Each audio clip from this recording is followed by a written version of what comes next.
I'm a champion as the team's in. Yeah, that's what it says. Okay, listen up, let's give Mario some time here. So for us, pretty straightforward, increasing appointments. We're gonna look right under our noses, we're gonna target our database, we're gonna do some database mining. How and who is gonna be, we're gonna hire a BDC or we're going to assign the role. So whether it's the advisors, myself, or a BDC agent, that's the who and what's gonna happen. The what is, we're gonna do 8 to 12 months. We're gonna send out a blast through Kamobi or Podium.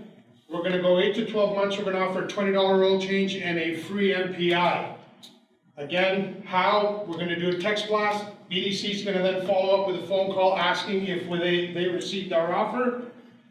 And then we're gonna bring them in and book them in and go from there.